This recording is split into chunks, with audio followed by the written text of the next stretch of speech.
সন্ধ্যে দেশের জনগণ জ্বালানি তেল নিয়ে সংকট দেখা দিয়েছে। কথা বলি না, বুঝতে পারছিস? দেখ তোরা, এদেশের ধান চাল কলই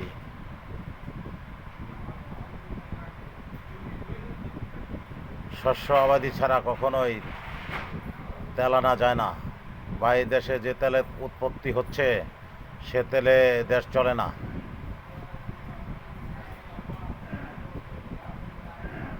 তো এই দেশে যুদ্ধ চলছে বিধায় জ্বালানি তেলের একটু ঘাটতি পড়েছে। এই দুই তিন গ্রুপ, এ গ্রুপ ও গ্রুপে ঠেক দিয়ে দেশ ধরার কারণে এই যুদ্ধটাও এরাই লাগাইছে।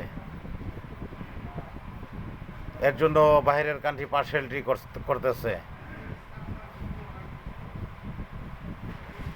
বুঝতে পারছিস তোরা? দেশ চালানোর কথা কয়া সম্পদ আত্মসাৎ করেছে, সরকারের কথা কয়া জায়গায় জায়গায় মহল, শপিং, ক্যান্টনমেন্ট ইত্যাদি বহুত কিছু লক্ষ লক্ষ কোটি কোটি পাহি সম্পদ ফেলে রেখেছে।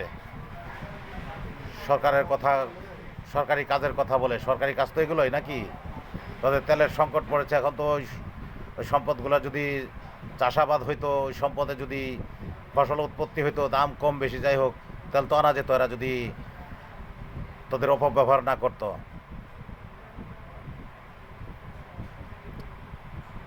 তো এই সম্পদগুলা যারা ফেলে রেখেছে, ক্যান্টনমেন্ট করে, সরকারি অ্যাকোয়ার করে ফেলে রেখেছে, তাই আমার ছেলেপেলেরা তোরা ওই সমস্ত সম্পদে আবাদ চালা।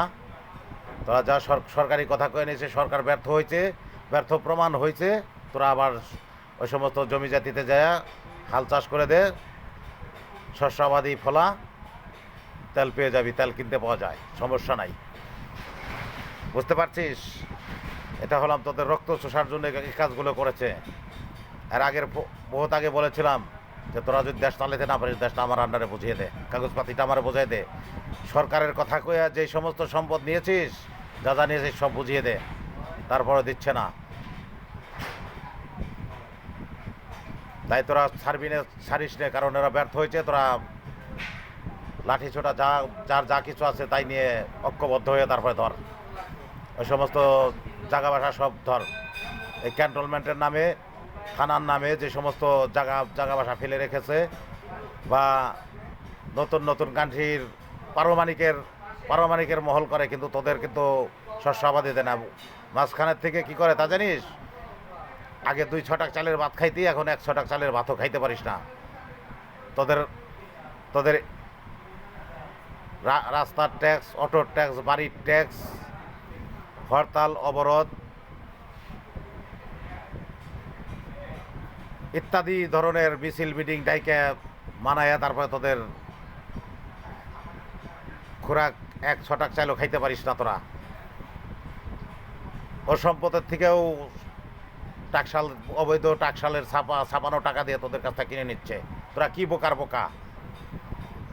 তাই আমি যা বলছি এগুলা লাইক, কমেন্ট, শেয়ার দেয়, সমগ্র বাংলাদেশে চালানোর অনুরোধ করলাম। আর তোরা এগুলো মানে চল, ভালো থাক। আমি আবুল দাদ, আল্লাহ হাফেজ।